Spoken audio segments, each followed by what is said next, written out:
Brewer, President and CEO of the Billings Chamber of Commerce. So, weird year, anybody?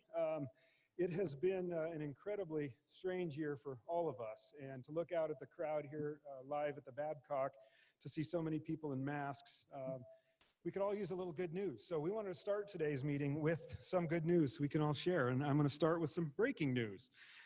Today, Billings received word from Senator Daines that the city will receive $11.6 million in a federal build grant funding to complete the Skyline Trail and the Inner Belt Loop. That deserves a huge round of applause.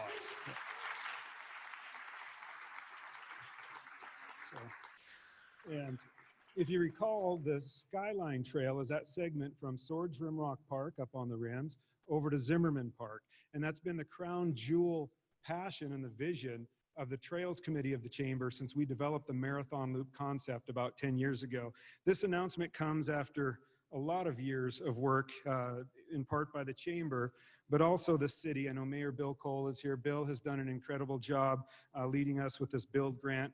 TrailNet, Christy Drake, and the folks at TrailNet have just done an incredible job grabbing the vision of the Marathon Loop, taking the responsibility for designing and funding of that section of the Skyline Trail and championing that. So great job, Christy and TrailNet, and Big Sky Economic Development, Steve Arviskow, and so many others who deserve another round of applause for that $11.6 million.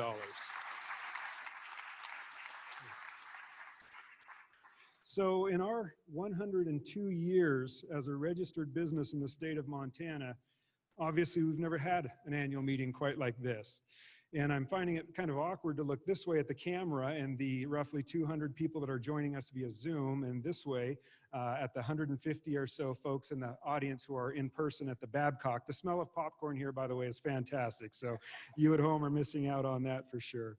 So we have about 150 in person, 200 on Zoom. Our keynote speaker is going to be joining us via video today. And it's been a challenging 6 months for all of us. And out of that diversity often rises inspiration. And I want to tell you that I've been truly inspired by the team who's pulled this event together, especially Jennifer Reiser and Kelly McCandless back at the controls. They've done a great job really thinking outside the box. And Jennifer and Kelly working with DIA Events, many of you know Brooke Hovland and his team, they've led in an incredible way in this field of events, technology, virtual gatherings, and I want to thank them along with Spotlight Productions for their hard work and innovative approach for this meeting today. So Brooke and Ann and all of your crew, thank you so much. So, yeah. So personally, I think what I've found over the past 6 months is that inspiration from all of us and all of you can walk side by side with our uneasiness about our safety, about the economy, and definitely about the future. And this afternoon, we're going to share a few inspired stories with you as we celebrate Dr. Bob Wilmoth as our Legacy Award recipient, as we celebrate our 5 Business Excellent Awards winners.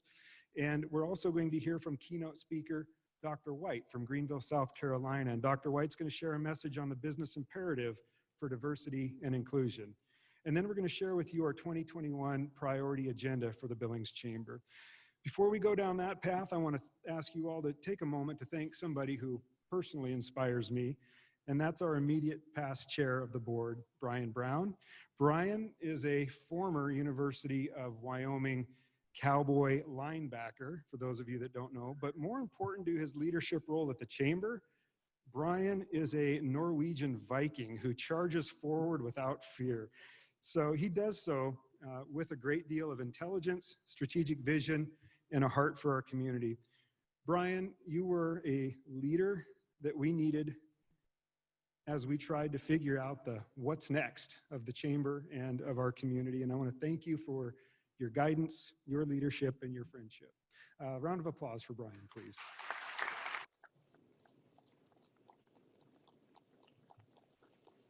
So we've had numerous partners step forward to sponsor our annual meeting, and it's important to note that these sponsors and the revenue that they're providing go directly to sustain many of the Chamber's community initiatives that you're going to hear about today. This year, Payne West, along with Color 8, are sharing the title sponsorship for not only this event, but our community breakfast featuring Tony Hawk. That breakfast was scheduled for last May, but obviously due to concerns with COVID, it's been postponed, and we're hoping for a May or a spring time period to rehost that event. So I'd like to introduce one of our title sponsors, Becky Hillier, the station manager of Color 8. Welcome, Becky.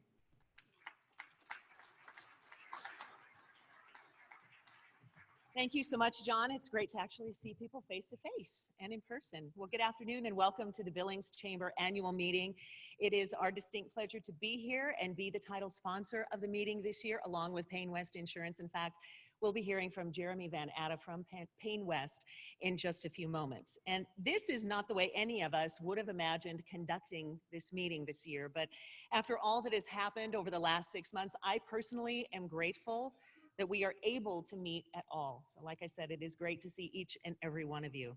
And I think it really speaks to the creativity the Chamber has consistently displayed throughout the pandemic, really pivoting to meet the unique challenges presented by COVID, and always staying out front of our business community to provide that strong leadership, solutions, and assistance, and also some much needed reassurance amidst such uncertainty. And the Chamber's mission is to develop a strong business climate and vibrant economy. And they, against all odds, have held true to that mission during this worldwide pandemic. And I so appreciate the Chamber's dedication, and I am so proud of their resolve to navigate this challenging business climate with all of us, to be sure that we come out on the other side even stronger. So thank you to our Billings Chamber. And now, Jeremy Van Atta from Payne West.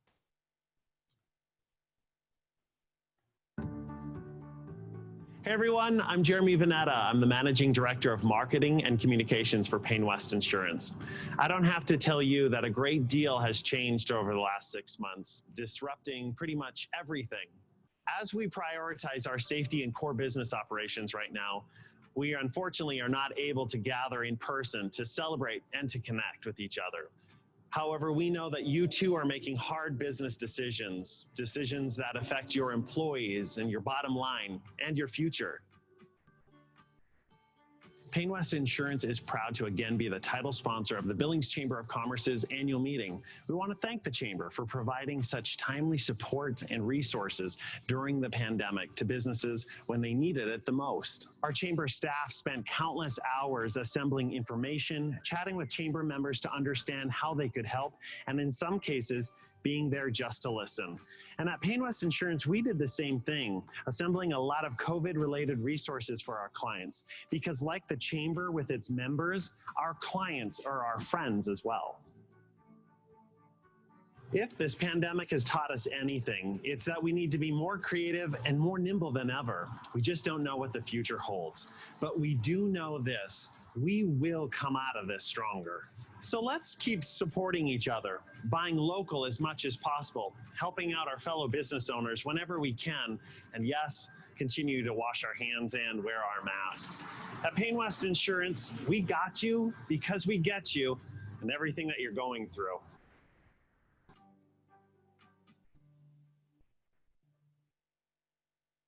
Payne West Insurance is here for you because we know when you call, it's important. When a storm blows through, it's not just your house, it's your home. We know that your small business isn't actually small, it's everything. Understanding our clients' and community's needs is the beginning of providing better insurance. We know these things because we live them every day. We got you because we get you. Payne West.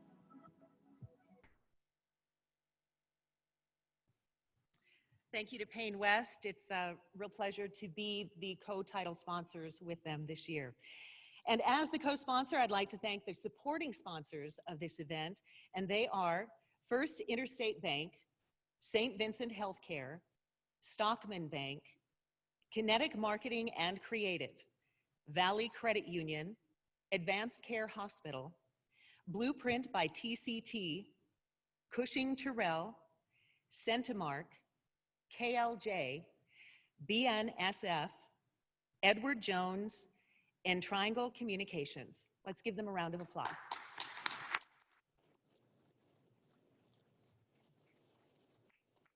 Thank you, Becky and Jeremy.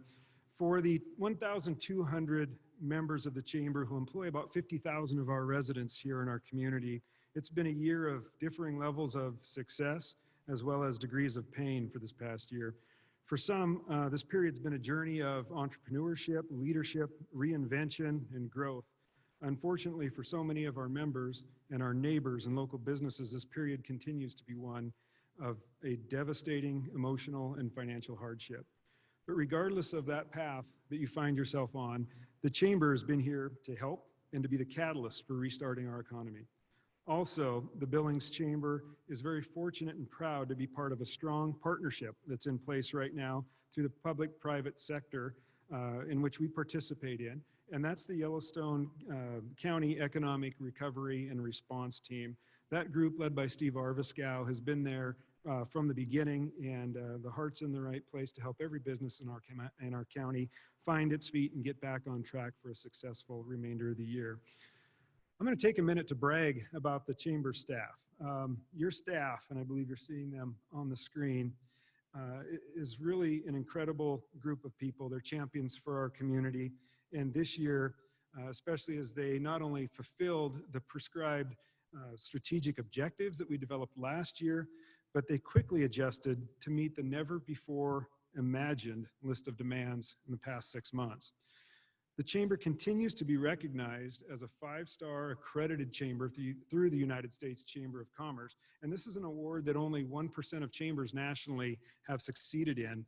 And I know that that's in large part to the dedication and group of hardworking folks that you have as Chamber staff members. And I just want to take a moment, if you would, to please thank the Chamber staff.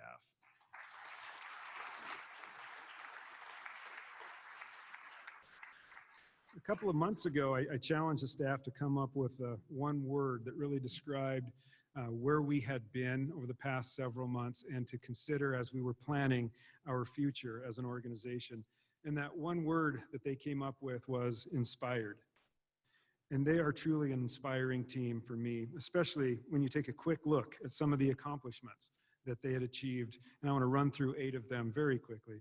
This past year, we got very involved in public safety as we launched our Safer Billings initiative, including smart design, safer spaces.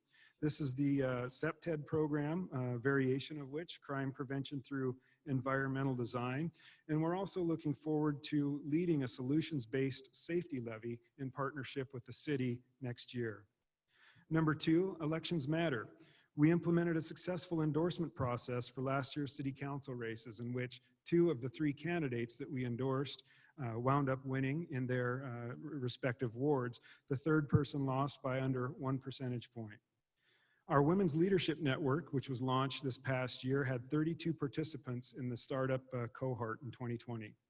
Leadership Billings and the Trailhead Leadership Academy programs graduated 60 participants who grew their leadership skills and their knowledge of our community.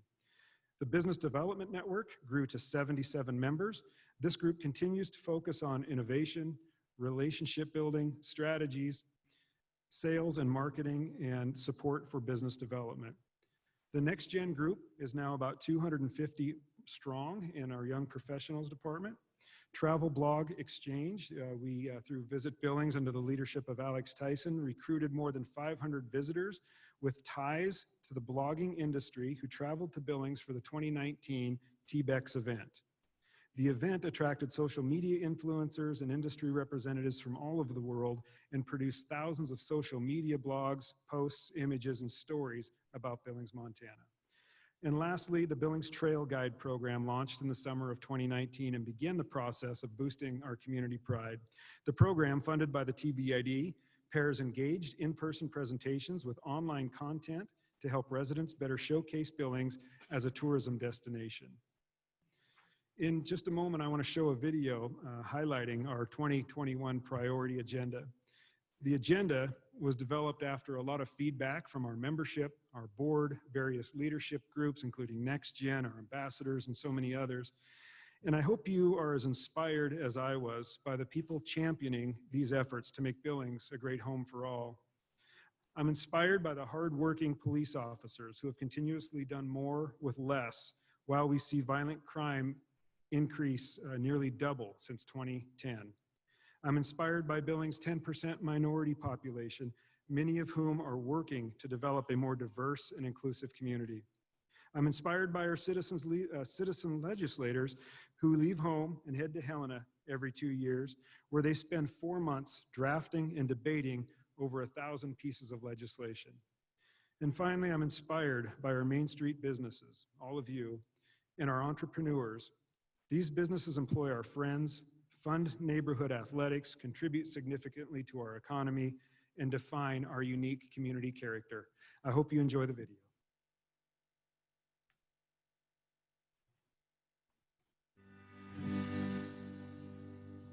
I already kind of see Billings as that bright, shiny city in the valley.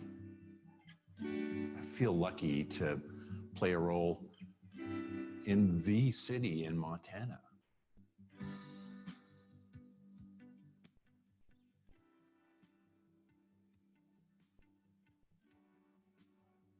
And while things are great here, and this is such a wonderful place to live, we still have some challenges. I think everybody saw in the last few months how the Chamber pivoted from an organization that encouraged better commerce amongst its members to an organization that was teaching every one of the 8,000 or so businesses in Billings how to deal with COVID. I mean, think about it. We had to rewrite the book overnight. I think the next year to come is just as exciting. So this is going to be a year for the Chamber to rise up and really do some good stuff. Our chamber here in Billings, I think, is probably the most dynamic in the entire state. And they immediately started holding meetings online. So we kept our connection with other business owners in town. And so we were able to discuss with each other what some of the strategies might be for co-marketing, if you will, or supporting each other's businesses in whatever way we could. The base camp relied on the Billings Chamber and their Zoom calls and webinars. So we listened to John Brewer, to John Felton, to Governor Steve Bullock often as things were changing.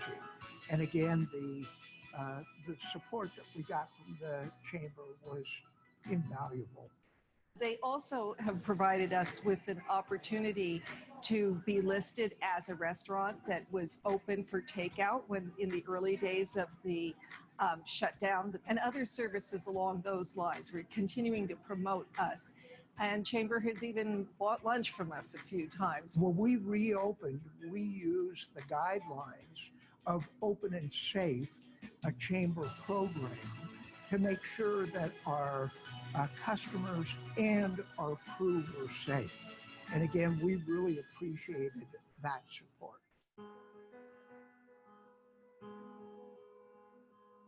Public safety is one of those things that people take for granted.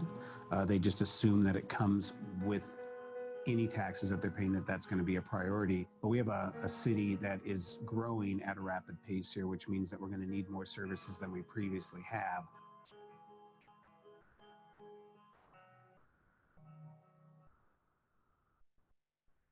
I'd say that public safety is at least 60% perception.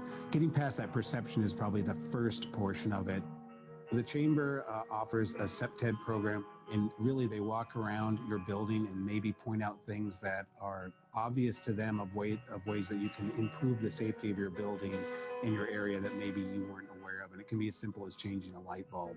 What I want to see Billings do is grow into this, this role that educating the community on how to handle somebody that might be struggling with mental illness or substance abuse. In today's environment, there's so much focus on how important national elections are, but I don't think people understand exactly the effect that local elections have on our community. Particularly now where we have such kind of a sense of apathy around government and that government isn't effective, it's even more important to be involved in it. And as a business, the impact that has on our ability to run a business, to deal with issues that come up and to make revenues is so critical. Getting business-friendly candidates in place that are job creators, are community-minded, are problem solvers, that's so imperative. And to start the conversations with candidates and potential people who will be elected is absolutely critical to ensuring that the messages that we have and the strategies we have get heard in the legislative session.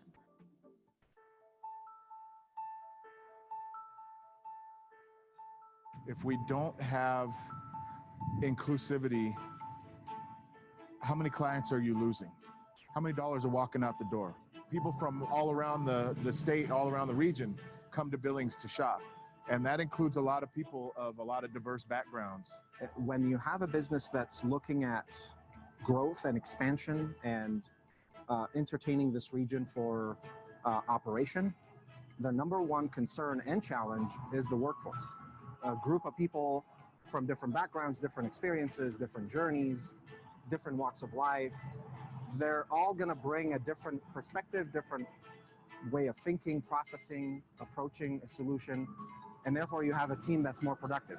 It is a place that I feel very passionate about calling home, because it's a place where I do feel like you can make a difference. And so being involved with the chamber, with these different groups that are trying really hard to make changes and are open to new ideas and to this environment where you think, you know, we can make this a better place. Unconsciously, I think that people are opposed to diversity and inclusion because they see it and they liken it to change.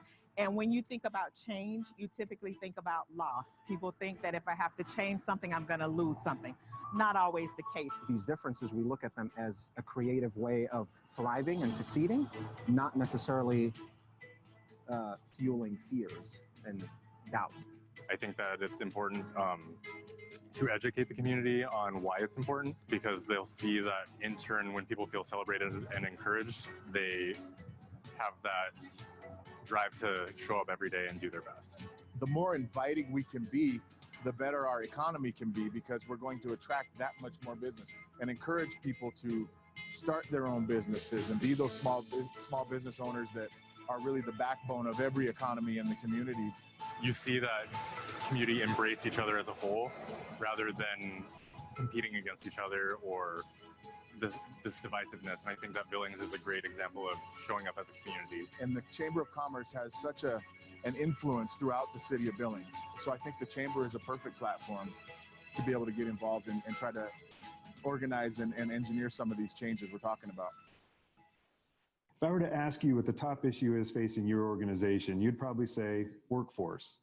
At the Chamber, nearly everything that we're working on impacts a positive workforce, from leadership development to the recruitment of new residents and the retention of our existing residents here in Billings. The Chamber's priority agenda this year is probably more significant and impactful than any agenda that we've developed, maybe in the history of this organization.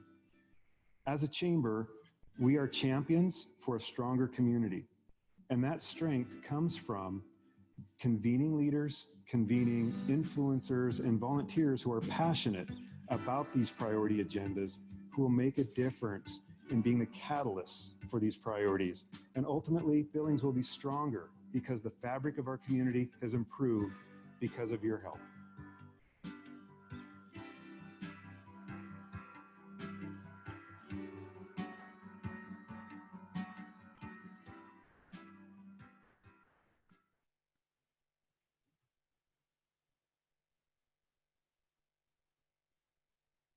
Hello, I am Mike Nelson, partner and operator of the fabulous Northern Hotel in beautiful downtown Billings, Montana. Can we hear it for downtown Billings, Montana? You at home on Zoom, press Y if you agree. Much to Mr. Brewer's chagrin, I am also the chairman of the Billings Chamber of Commerce for the year. And I'm proud. I am so proud to be a member of the chamber and be the leader and the chairman of the board, especially after watching the video that we just watched. You heard about the chamber's focus this year, but I can't tell you how much faster my heart beat and how much more proud I was to be a member of this chamber after I saw the things put on video that we believe in as a board. It's our intention to champion issues that will make our community and our economy much stronger. And we're going to do that by convening leaders, influencers, people who will come together and become catalysts for a stronger community. Think about that. We're going to do it as a team, and we're going to make a stronger Billings. You know, I'd like to recognize some of those leaders and influencers. We have such a great team in the Chamber Board of Directors. Some of them are up above. I'm really lucky, and I really look forward to working with these folks over the next year. Now, we certainly don't do this work alone. We're very proud to work alongside our tourism partners, the Tourism Improvement District Board and the Visit Southeast Montana Board of Directors. Both of these organizations are managed by the Billings Chamber of Commerce. They do great work. The Next Gen Leadership Team, the Chamber's Committee of Emerging Leaders and Young Professionals. Please just take a minute to look at the screen for the pictures and names of these hardworking leaders. You know, as you just saw in the video, we have an exciting year coming up. Definitely a heavy lift. It's one worth the effort, though. We will be depending on all of you at home and here to make it a successful year. Really, in all candor, our board and committee volunteers, all of you out there who make the difference. Because of that, each year, we're going to take a moment to celebrate those who have gone above and beyond in making Billings a better place through the giving of themselves. This is a group of people who have a sense of duty larger than self. One of the perks that I get, just one of the perks that I get of being chairman, is to get to present the Chamber's 2020 Legacy Award. And this year's recipient couldn't be more deserving. Each year, the Chamber's Legacy Award is presented to someone who has consistently demonstrated success in improving the business and economic climate, as well as the quality of life for the residents of Billings. Please direct your attention to your screens or to the large screen here as we introduce our 2020 Legacy Award recipient.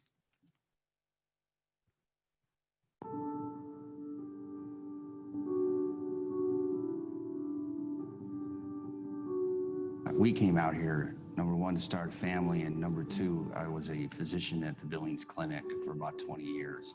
It was a good place to practice. It was a medical town. I mean, there were two great hospitals. I get to work at St. Vincent's as well. The fact that it was a good place to raise a family, it's a safe place to raise a family, made it very attractive. I was asked to be the program director of the Masters of Physician Assistant Studies at the college, and I did that for 5 years, and then they asked me to consider being president, and I'm finishing my 8th year. I think if people say they want to be a leader, they better check themselves, right? I don't think it's that easy, right? I do think a tendency to be a little black and white on things. You either got it or you don't got it. And I'm not saying I got it, right? But I certainly know people that do have it. If I had to do this over again, maybe I would have gotten a little coaching, right? Because I underestimated the importance of leadership. I also underestimated how people really need leadership. And Liz has been with me the whole way. Everything I am is because of her. She challenges me, she's my compass. But then the other thing is, I would not be here if it wasn't for the college. I like the fact that it develops critical thinkers, because we need more critical thinkers more than ever. I'm going to personalize this. It's made me a better person, right? It's made me more of a critical thinker. This position, this job has afforded me the opportunity to be more educated. I was trained all my life. There's a big difference, in my opinion. You know, trained to do one specific thing, open heart surgery. But I didn't pay attention to other things, except for sports, family, that kind of thing. And this job has allowed me it demands you be educated, right? It demands that it's more than just what's in front of you, the task at hand. You got to think of the big picture. I owe a majority of this to the college. And I truly mean that. I truly mean it. It's been easy to represent them. You know, at times I remind myself this is actually a privilege. I am touched by this award. It's the nicest thing that's ever happened to me in this position.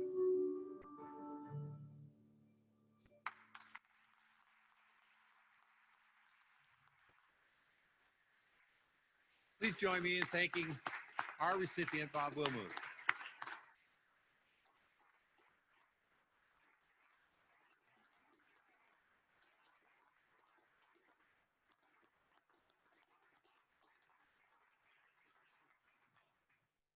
Peace, Bob. The Billings Chamber Business Excellence Awards continue to honor incredible people who impact all of us. Among business colleagues and community friends, the Billings Chamber will now present well-deserved recognition to the organizations, businesses, and individuals that make Montana's Trailhead such a great place. Mike sits down. Okay.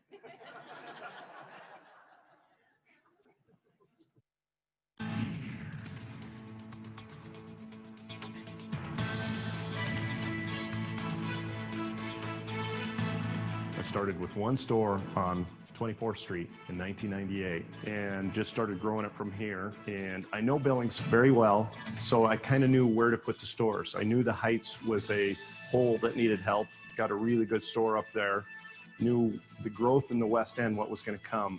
I knew Lockwood was its own little entity. Laurel needed help. As we built that out, it made it easy for this to be our corporate office and grow from here. And Billings is a great place to run the state of Montana from, and Wyoming. And then we just went on from there to Portland and Washington and Colorado. So in the geography we have one of the largest geographies for the United States. Well, it seems like it's a pretty fast growth, but I looked at it as more of a slow growth. It's getting the right people in place, making sure they know what they're doing before you go to the next step. And a lot of times that's worked, sometimes it hasn't. So it's usually 2 steps forward, 1 step back. But getting the right people is what it's all about. I really pride myself in my customer service, understand how important it is. People, when they're looking to buy a house, they're not really looking for a mortgage. They're falling in love with a house. You just have to get the mortgage. So I'm trying to make it as simple as possible on them.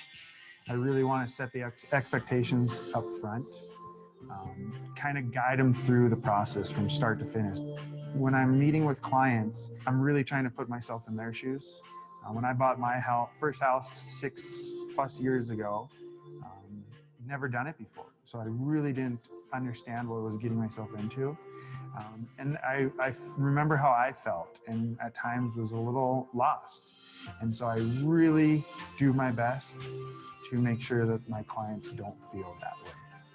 When I got into this business about 5 years ago, a little less than that, I really knew I wanted to be involved in the community. I wanted to make a difference. I wanted to grow my business. And I knew to grow my business, I had to have people know who I was. So it's kind of been the best of both worlds. I'm able to be involved, I'm able to give back, and I'm also able to take that and then turn it into business opportunities. So it all kind of comes back, forms a nice little circle, but I truly, truly love being out there in the community and being involved. I'm from Florida, so coming here not knowing many people, knowing about this young professional network, I wanted to A, get to know more people in the community, and then B, further myself as a professional in my career. And I felt like NextGen provided a very easy way of connecting with other people with my same ambitions and goals for growing personally and in a career.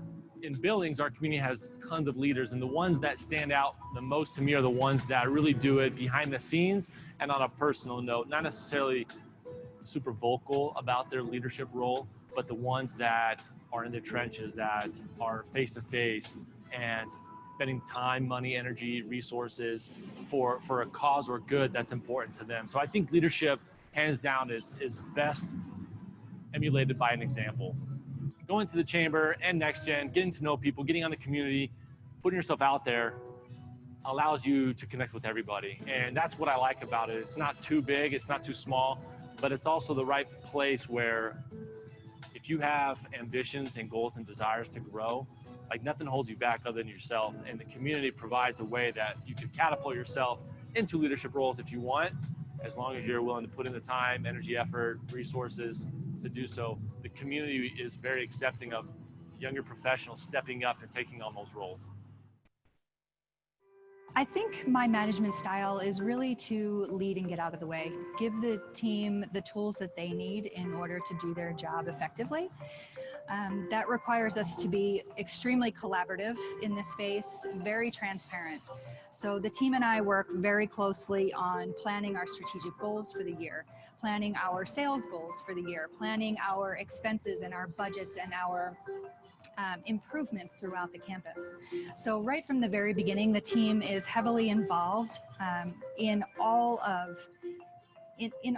understanding everything that needs to be done at the depot in order for us to be successful and for us to be good community partners. I think what I'm most proud of here at the depot is the collaboration that we've been able to kind of cultivate with the community. And that's just been such a fun process to kind of develop over the last 2 years. We've also really been working hard to collaborate more heavily with our community nonprofits. So I think I'm most proud of the team coming together and being willing to embrace the new ideas, the big changes. It's not something that we've ever done before, and that's okay. The new can be scary, but it can also be fun, and that's been a really great opportunity for us here. So A&E, we're a little bit unique in that we're a multidisciplinary design practice. So we focus on everything from architecture to creating brands and really everything in between. And so we talk a lot about the experiences we create, and it's actually more about that than sometimes the end product. So that experience that we create goes everything, it really spans a wide spectrum. One of the statistics I'm always the most proud of is we just really don't have turnover. We have very few people leave, and that to me says we're doing something right. And I attribute all of that back to a culture and putting a really strong emphasis on a culture of empowered leaders, people that feel that when you get here, really the opportunities are endless if you want to take them. There's so much potential that lies in all of our team members, but we have to create a platform where they feel comfortable to share that, to feel like I do get to have a stake in where we're going. And that simple gesture, not only is it incredibly impactful and meaningful because we take that and we actually start to use it and shape where we're going. So really creating a culture where people have that opportunity is surprisingly unique. And I think it's something that we've been really proud of, and we get incredible response and feedback from the team when we do those sessions.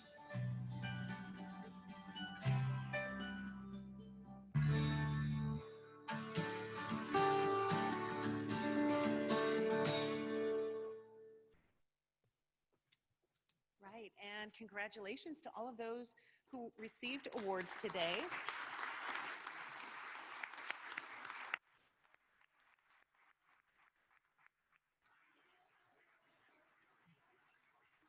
Billings is in very good hands. Well, we congratulate all of the award recipients, of course, and I want you to know that Color8's Promotions Director, Andrew Demarest, as well as our Creative Services Director, Paul Melhoff, produced all of the videos that you have seen today, including the one you're about to see right now. And this video is focused on what was to be the biggest sporting event of 2020, the Summer Olympics. But of course, the pandemic forced the rescheduling of the 2020 Summer Olympics. And so those have been pushed back to 2021. But good thing, absence makes the heart grow fonder, because there is now even more excitement for the 2020 Olympics in 2021. And we cannot wait to bring them to you.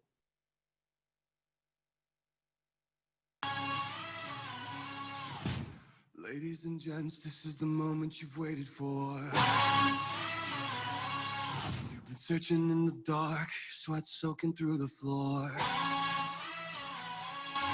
And buried in your bones, there's an ache that you can't ignore. Taking your breath, stealing your mind, and all that was real is left behind.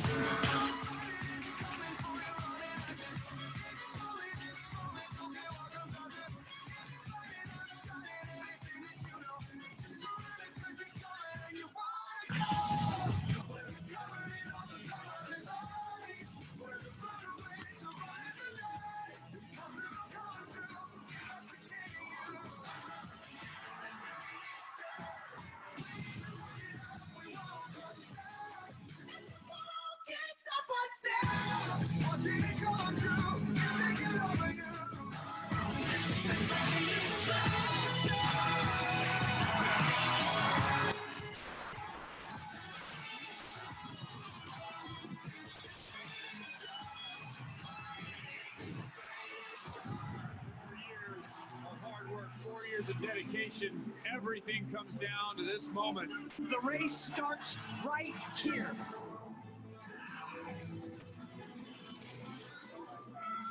Look at this slugfest going on here. Holy smokes. Unbelievable. She does. Think of all the great one of the biggest gaps I have ever seen. It's about the history. To the roar of the crowd. It's about the legacy. This isn't even close. It's under the finish. Is he going to do it again? Let's say, reach for gold. If you want to get your business to the top of the podium, Color 8 has the staff, the programming. What? How crazy is this? You already deserve to be in the finale. And the platforms to lead you on the road to gold with our nightly news shows, SWX Sports Productions, And if Bond State into the quad, touchdown Montana State. and digital ad campaigns. We'll help you get to the finish line ahead of the competition. Contact your Color 8 representative to find out more about these exciting initiatives today.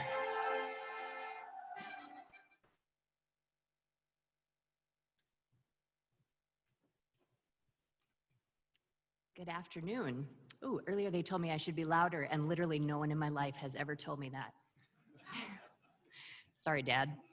I'm Julie Seedhouse. I'm a broker with Century 21 Hometown Brokers here in Billings. I also serve on the Chamber Board and the Executive Committee as our current treasurer.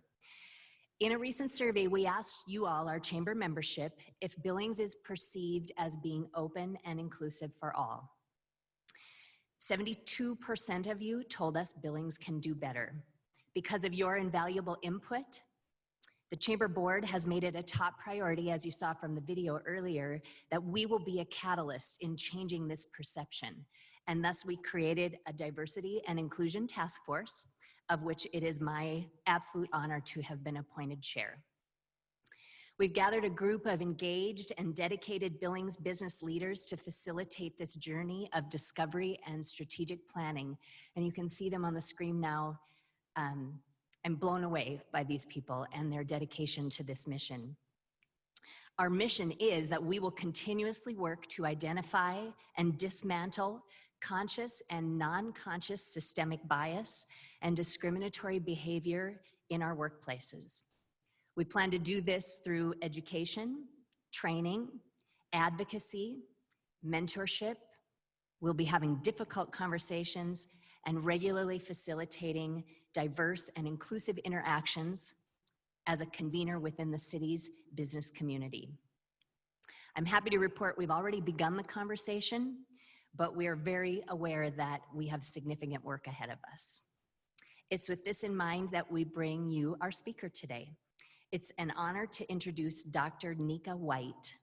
She's a national authority and fearless advocate for diversity, equity, and inclusion. As an award-winning management and leadership consultant, keynote speaker, published author, and executive practitioner for diversity, equity, and inclusion efforts across business, government, nonprofit, and education, Dr. White helps organizations break barriers and integrate diversity into their business frameworks. Her work, in fact, has led to designation by Forbes as a top 10 D&I trailblazer. Please turn your attention to Dr. Nika White.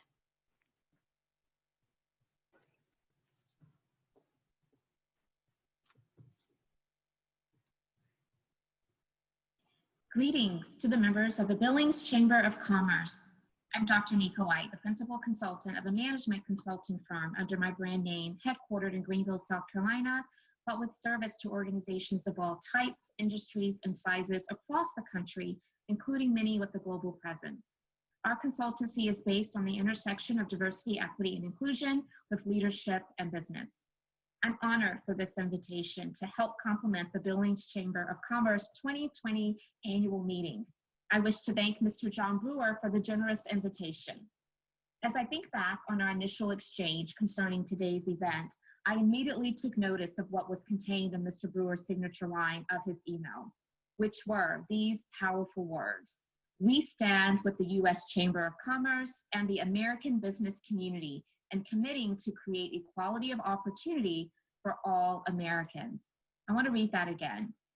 "We stand with the U.S. Chamber of Commerce and the American business community in committing to create equality of opportunity for all Americans."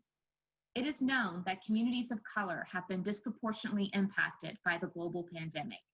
It is known that minority-owned businesses fail at a much higher percentage rate than white-owned businesses. It is known that the vibrancy of a community is determined by full opportunity for prosperity for not just some, but for all. It is also known that a rising tide lifts all boats. So it is in this vein that I'd like to share with you today on the topic of equity and inclusion, a business imperative. To address this topic, I'd like to come at it from the angle of Bryan Stevenson. For those of you who may not be familiar with Bryan Stevenson, Mr. Stevenson is a widely acclaimed public interest lawyer who has dedicated his career to helping the poor, the incarcerated, and the condemned.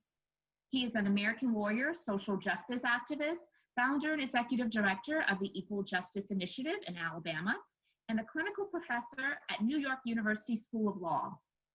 In his book, Just Mercy, Stevenson states 4 things we must do to solve for inequality. Those 4 things are: 1, get closer to the problem; 2, change the narrative; 3, be willing to be uncomfortable; and 4, maintain hope. I wish to help you get closer to the problem that I believe yields the biggest opportunity for Billings Chamber, which includes each of you as stakeholders. So we're going to talk about this notion of getting closer to the problem. When you're not close to the problem, there's greater propensity to dismiss the problem because it is perceived to not have a direct impact on you.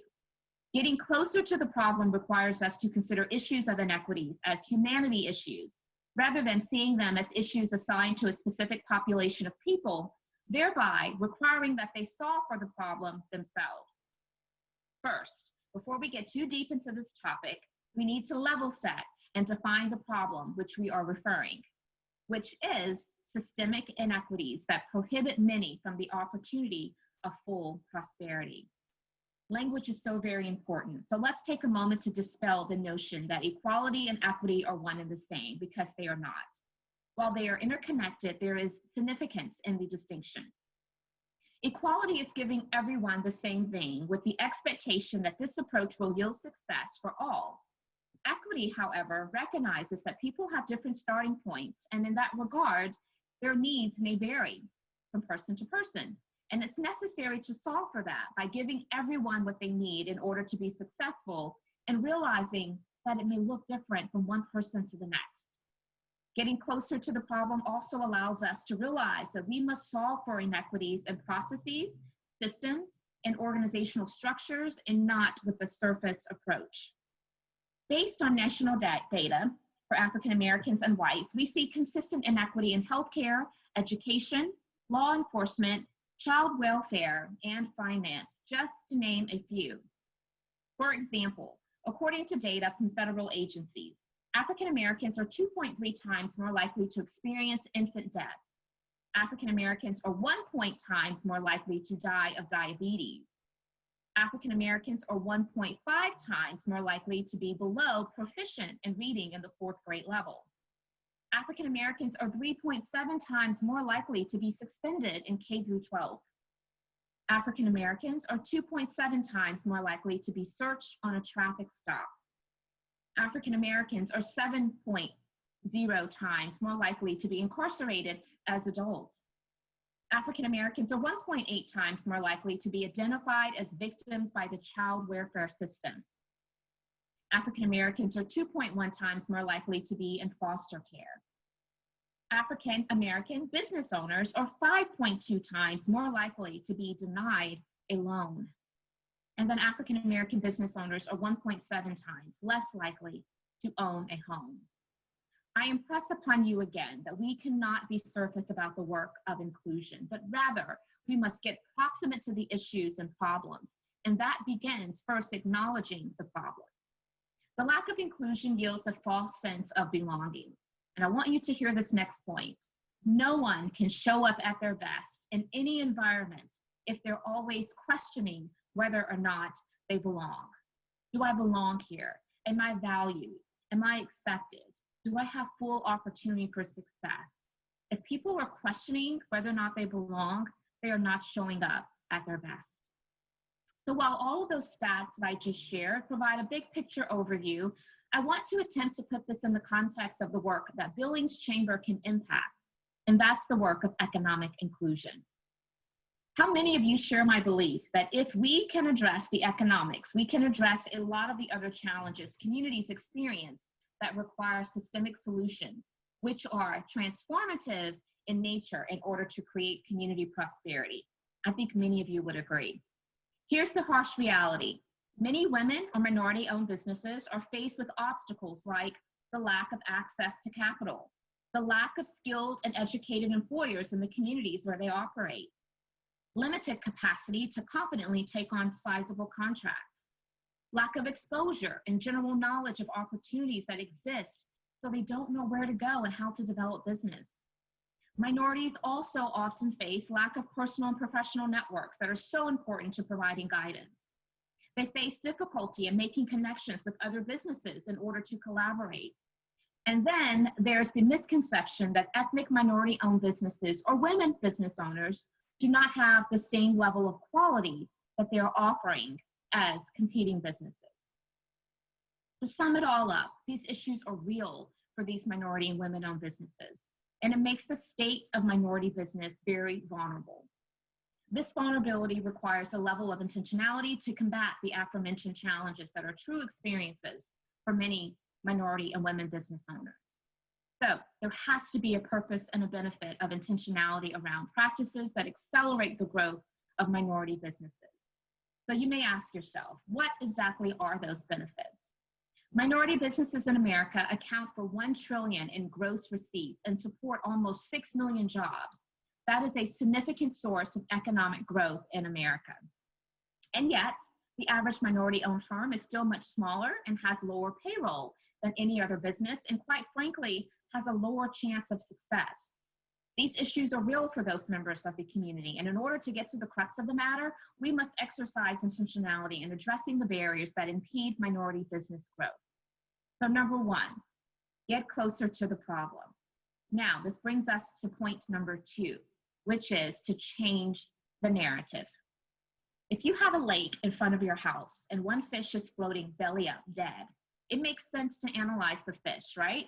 But if you come out to that same lake and half the fish are floating belly up dead, this time you've got to analyze the lake.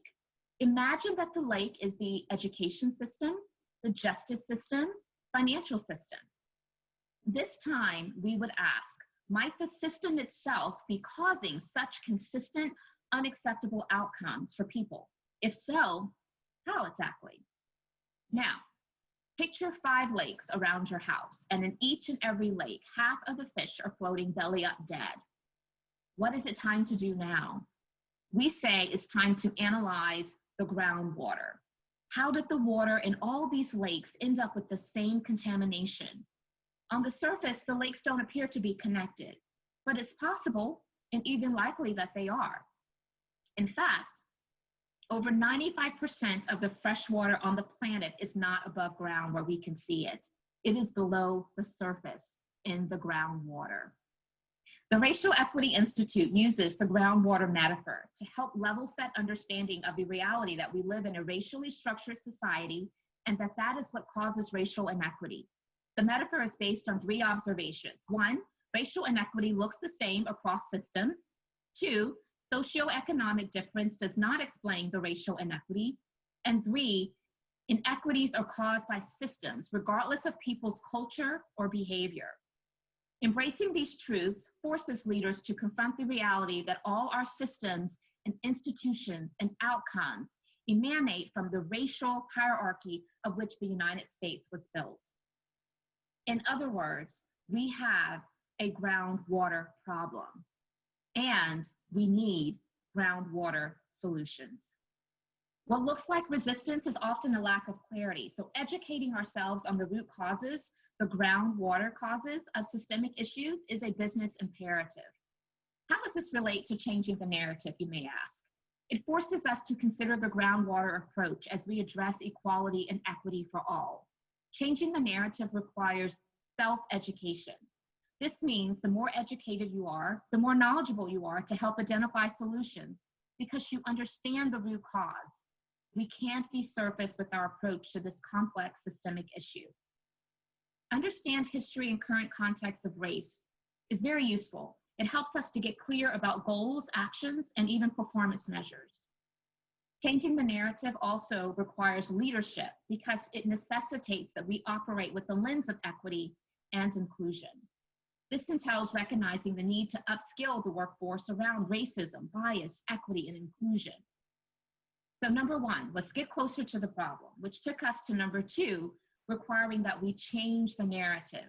Number 3 amplifies that we must be willing to be uncomfortable. So I'm asking you to choose courage over comfort. Addressing racial equity will be a messy and deeply uncomfortable situation at times. Organizations that focus on developing the skills required to have difficult conversations, listen to difficult perspectives, and acknowledge mistakes will be more successful in this work. Developing leadership for racial equity looks different than traditional leadership development, which is why so many are focused on this topic at this time. Change is uncomfortable, no doubt about it. This work of equity is not just about changing policies and practices, but changing individuals' behaviors so that people can make better decisions that lead to greater equity. Leaders are just role models, and they must operate with intention and conviction to continuously practice and learn the art of science and skills of inclusive leadership. Operationalizing racial equity requires a focus on changing hearts and minds, because what's going on in people's hearts and minds lead them to make choices or not. It is uncomfortable to own the impact of our actions or of actions we benefit from, but we must choose courage over comfort, and this work starts at the personal level. It's more comfortable to sit in silence, pretending to be in a neutral position versus acknowledging the realities. But when you are a leader, you really never get to sit one out. However, by taking risk, leaders of social change often change the game. When leaders who are not necessarily known as social activists leverage their platforms to exert their influence, they often have a huge impact on the way society responds to an issue. So choose courage over comfort. Don't work so quickly to allow the discomfort to pass you by. Let's not waste this crisis. Let's let it move us to action. And remember that activity does not equate to impact. Activity has start and end dates. What we're trying to solve for requires changing systems, policies, procedures, and culture. That's what leads to sustainable, transformative change. This brings me to the topic of allyship. The work of allyship can also be uncomfortable, but it's necessary. An ally is any individual involved in the promotion and advancement of an inclusive culture through positive and intentional action. If you're a true ally, you're not just someone who has the sentiment of believing that equality and justice and dignity and fairness and respect for all should be provided. An ally sacrifices something, which is why they're often also referred to as an accomplice. They take risk by using their voice, changing the status quo, challenging other things that are perceived to be norms. They use their source of power and privilege to ally for the marginalized. All of those actions can be uncomfortable, but most sacrifices are uncomfortable. As an ally, what you're really doing is acting for others in pursuit of helping to end whatever type of oppression that exists. As an ally or an accomplice, you are leveraging your power, your influence, and privilege to help someone else overcome some of the hurdles or barriers that exist because of their situation or oppression. So again, I say, choose courage over comfort. So number one, we were told to get closer to the problem, which took us to number two, requiring that we change the narrative. Number three, amplify the need for us to be willing to be uncomfortable and choose courage over comfort. And now we're at number four, which requires that we maintain hope. To quote Brian Stevenson again, credited for these 4 points based on his Just Mercy book, don't let anybody or anything make you hopeless. Hope is the enemy of injustice. Hope is what we get you to stand up when people tell you to sit down. Nothing helps to maintain hope better than seeing progress. Even slow progress is progress. So my advice is to show your work, align your words with action. Think back to grade school when the teacher would not give full credit if you didn't show your work. Do you remember that? Otherwise, the teacher was saying there's lack of proof that you really know it and believe it and can solve for it again. We need everyone to be called to action in a way that allows us all as humanity to emerge stronger from what we are experiencing and witnessing far too often than we should be. Some may say, I don't know what to do. This is such an enormous undertaking. My efforts alone won't count. We must believe that our actions will make some level of impact for someone. And if we all approach life in that manner, we will collectively make a difference. What if the real danger lies not in stepping outside your sphere of influence, but in missing the opportunity to use your hard-earned credibility for greater good, especially when controversies lie at the heart of diversity, equity, and inclusion? We need to consider how they impact the people around us and how we contribute through action or inaction. So when contemplating whether to take a stand and leverage your influence, remember, it's really about people. It's about humanity. If you feel like you're better off staying in your lane and social justice shouldn't be your thing, consider the employees and clients and other humans up and down the supply chain who could be positively impacted and activated by your confident expression of your beliefs. Leadership is not just about what we do day to day within the boundaries of our organization's specific mission. Why not?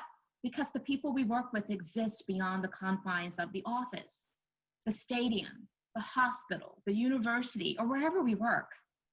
To not address what's happening outside your door is a missed opportunity and breeds a false sense of security. If you sit out, then others will sit in, and you could find yourself on the wrong side of history.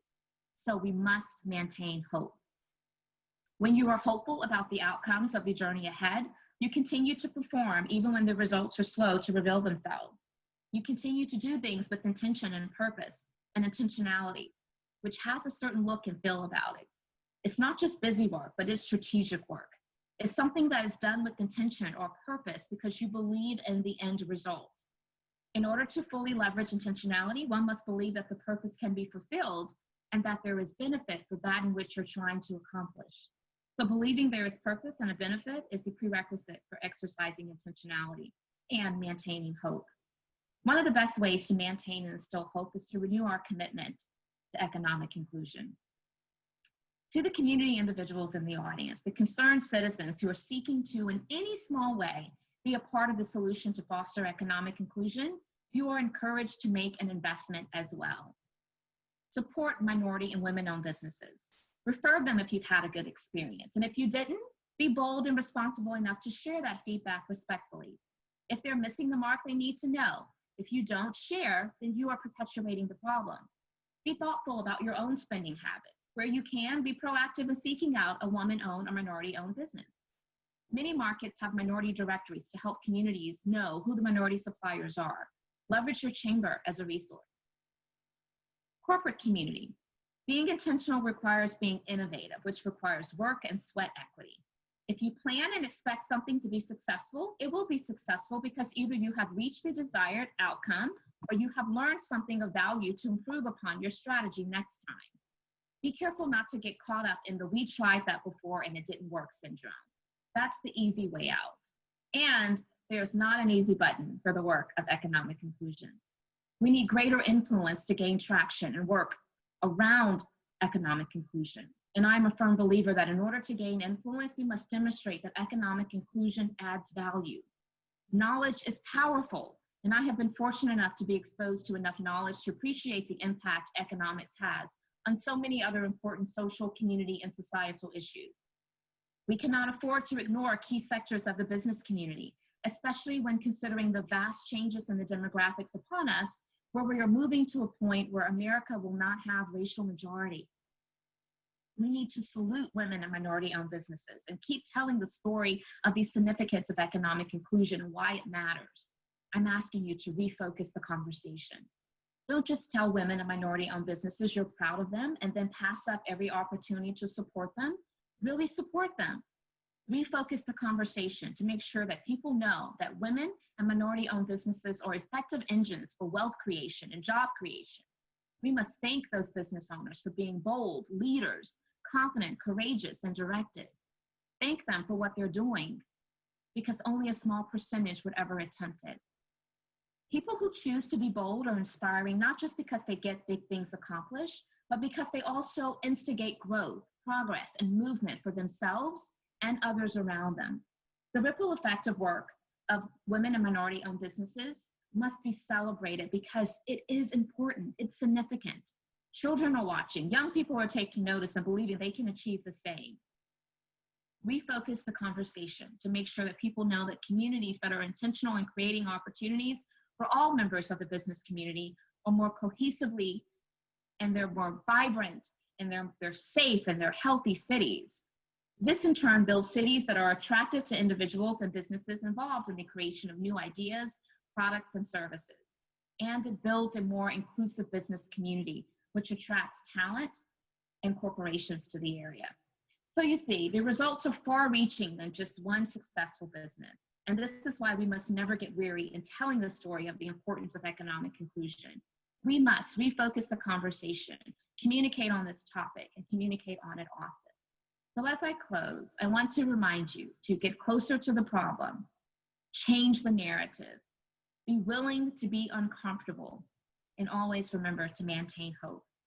Thank you so much. Enjoy the rest of the 2020 annual meeting.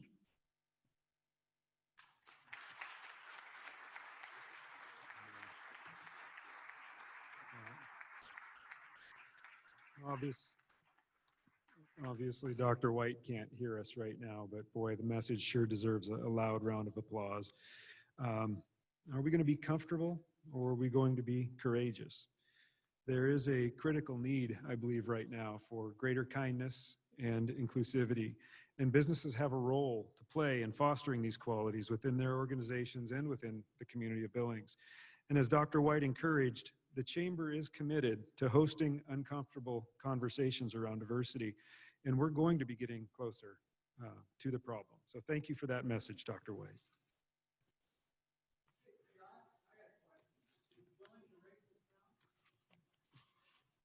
Sorry, because of the Zoom, we're not going to be taking questions right now, but no, I would not say we're racist. No. Sir, and we don't want to debate, but I do want to say 72% of our membership, and for those of you on Zoom that can't hear, we were asked in the audience if Billings is a racist town, and I don't believe we are racist. I believe the 10% of our minority population, as Dr. White discusses, probably comes into work and goes about our community wondering where they fit in, if they fit in, and how we are treating them. 72% of you said we can do better. We're defining what that means now, and we're going to do better. So thank you.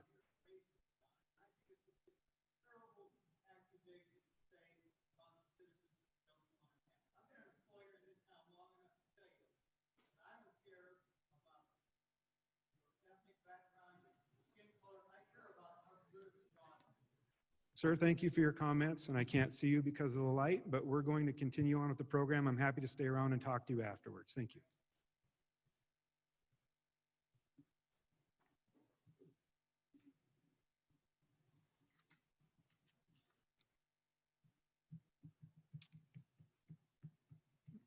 Billings is just what we said it is over the last few hours. It's a shining, welcoming city in a valley. People from all over have been coming here to get work done, to perform commerce,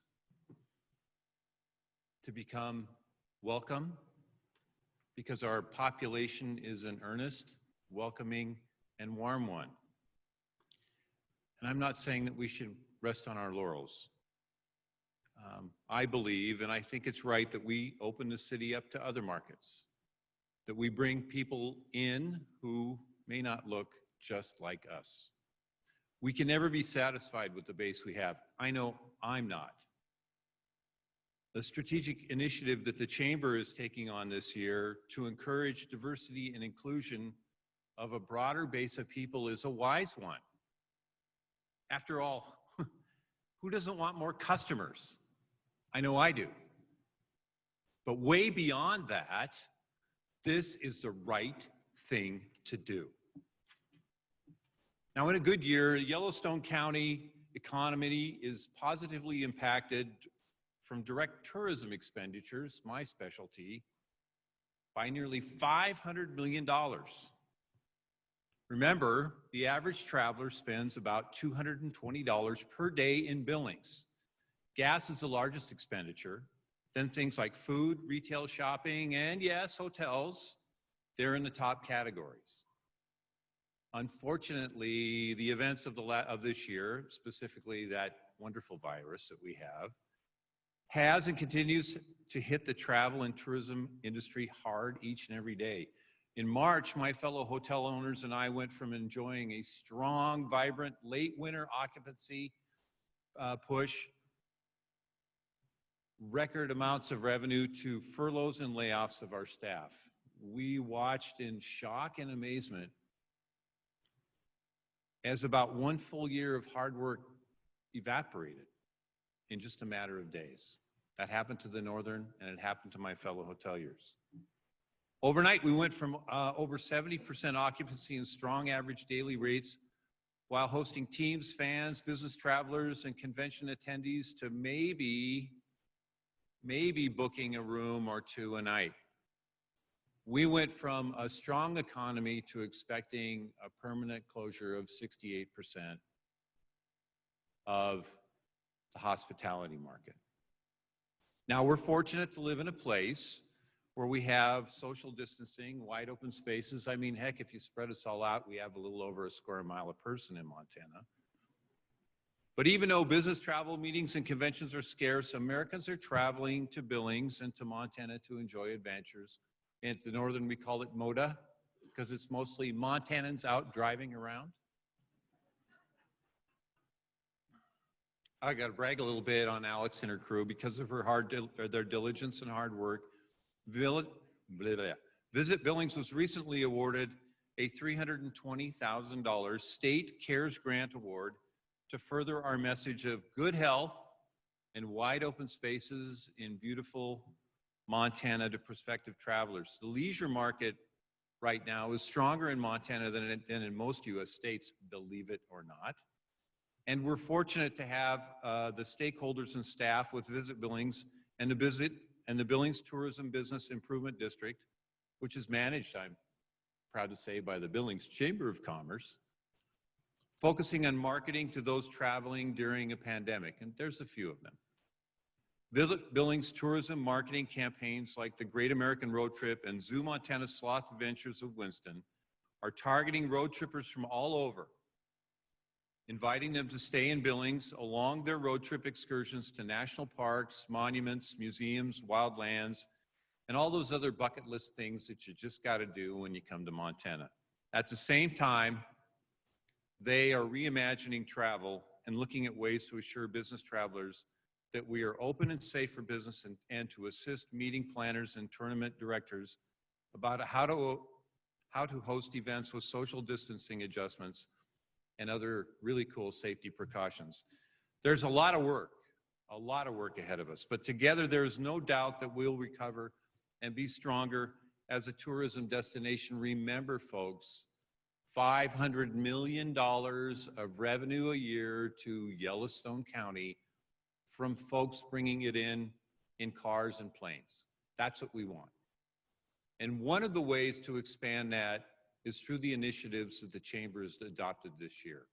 We need to be that bright, shining city in the Valley with our arms open wide to everyone, and everyone needs to feel comfortable when they come here.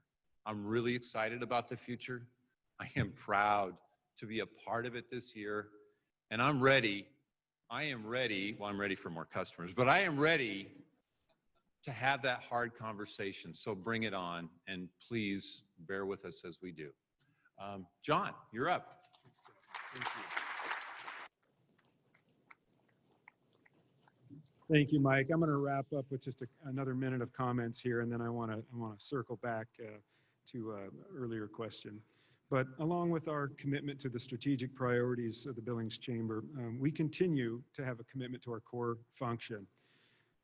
Our business advocacy team will soon be releasing our 2021 public policy guide along with endorsements for certain legislative seats in the next 45 days. I encourage you to stay on the lookout for those. The member services team continues to focus on small business support through programs like Look Local and Small Business Saturday. In addition, we provide leadership and professional development opportunities through NextGen, Leadership Billings, the newly formed Leadership Billings Alumni Network, and the Women's Leadership Network. We look forward to soon launching a webinar series that will provide timely tools for our members. Information on our programs and networks, leads groups, upcoming events, anything that you want to do to get involved in the Chamber or to have your staff become more engaged, it can all be found at billingschamber.com. I'm going to wrap up by thanking our sponsors, our title sponsors, Color 8 TV and Payne West Insurance, along with our supporting sponsors, First Interstate Bank, St. Vincent Healthcare, Stockman Bank, Kinetic Marketing and Creative, Valley Credit Union, Advanced Care Hospital, Blueprint by TCT, Cushing Terrell, BNSF, Centimark, KLJ, Edward Jones, and Triangle Communications. I want to thank you all for your time today and for the opportunity for us to all grow in our knowledge and to realize that I don't believe Billings is a racist community. I believe we have an opportunity to grow. And for those of you that want to start the conversation earlier, we're more than happy to begin those uncomfortable conversations. A few of us are going to meet back on the right side up by the seats here, and we'd love to visit with you further about our objectives and how we believe Billings can be better. Thank you.